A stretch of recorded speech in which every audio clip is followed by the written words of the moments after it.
I've just had, I think, one of the most interesting conversations I've had in a long time. Long story short is basically that nobody's rational. The person who is able to understand themselves the quickest is the person who's able to keep the most in sync and in touch with their own emotions, and by extension, I think is productive human being. Before I get into that, a little update on kind of my days. We're working on the company, and basically naming marketing stuff is what we were working on for ages. I'm very big on actually spending time to find a good name. I think that has paid off in the past. Finding a name is so fucking hard. We're trying to figure out and put together a coherent brand on this thing. If you haven't watched Ali Gallup's Alive Internet Theory video, do yourself a favor.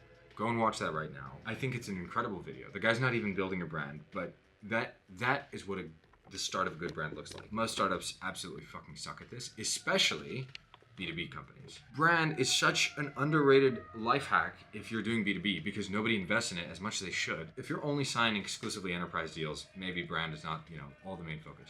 But when you're signing and or working with small to medium-sized businesses, those are prosumers nowadays. I think brand is such a life hack. Anyway.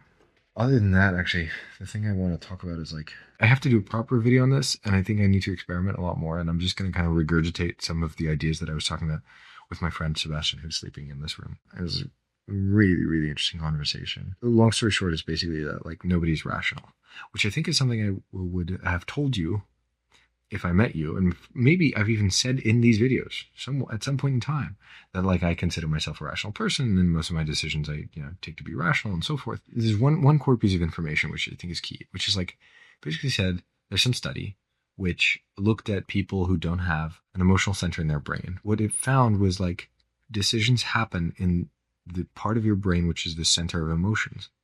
And by extension, what this means is that all decisions are fundamentally irrational. And there's nothing rational about them. The best example that he had to illustrate this from the study was they basically took these patients who had gunshot wounds and other things, and which had specifically taken out the part of the brain which handles emotion. That's where you usually make decisions. They had the same IQ. They had, the same cognitive functions and abilities, everything. They could solve math problems, but they couldn't make simple decisions. If you put a math problem in front of them and they had to pick a color of a pen, they would take half an hour to pick the pen color. They would solve the math problem just fine, but they couldn't pick the pen color because the part of their brain which made decisions, handled emotion, was gone. I need to look into this further and whatnot, but I think it just really clicked for me. It made a lot of sense because I personally struggle sometimes with making decisions. Actually, I struggle a lot with this.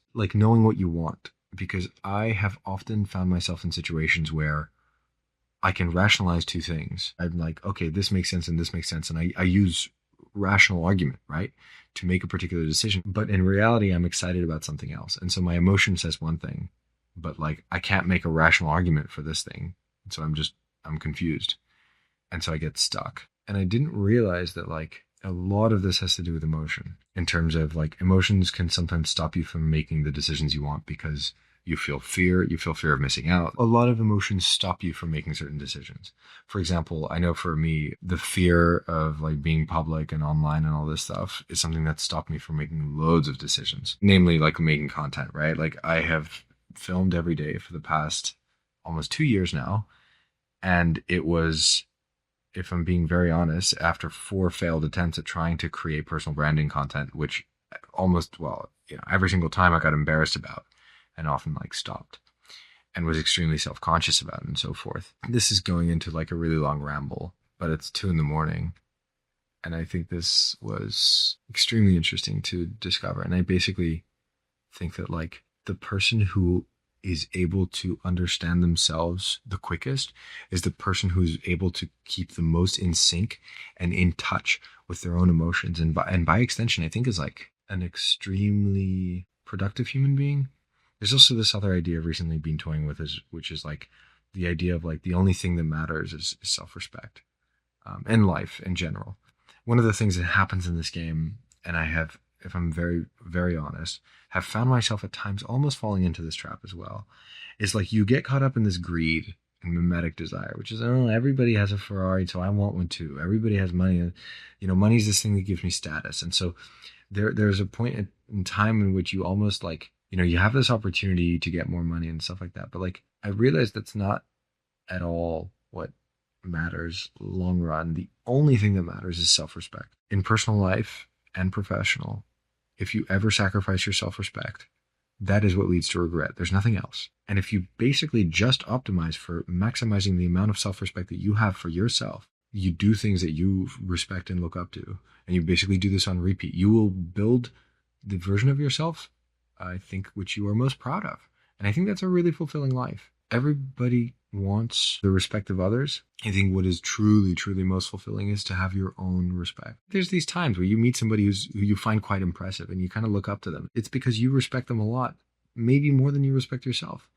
It's like if you pour all of this energy into like making you the person who you respect the most, however that looks to you, whether that is planting the biggest rose bush, in your garden and like tending to it because that's the thing that you look up to the most in other people. For me, honestly, it's the people who I respect the most are extremely intelligent, extremely hardworking, extremely good-hearted people who like don't screw people over. They're people of their word, and like these are the people who, if I look at them, I'm like, wow, this is a human I really, really look up to and respect. And then I realize if I just drop everything else, if I ever encounter a decision in which like would making this decision damage my self-respect, for example, like scamming, lying, otherwise just being generally untruthful, this would cause me to lose self-respect because I don't like people like that.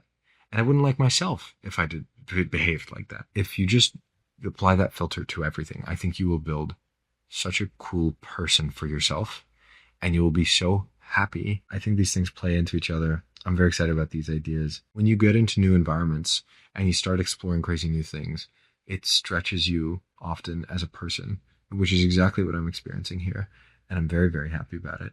And like, it's like not even tangentially related to the company, right? It's outside of business, but like I'm constantly being exposed to so many new ideas that I think are pushing me. And one of the reasons that I do like startups is because I think, especially VC startups, like you get a lot of smart people here. If I'm being completely honest, a lot more than Bootstrap. I've been enjoying that. And I've been learning a lot, I think, very, very much. I am significantly better off, even just after these conversations. Like, I don't know, I have new frames to play with, which I want to go into more detail on, probably in another video. I'm going to write some stuff about these two things. I'm too tired right now to do it properly. I hope wherever you are, you're having a good morning, a good day, a good night, maybe. Who knows? But that's going to be it for now. Yeah.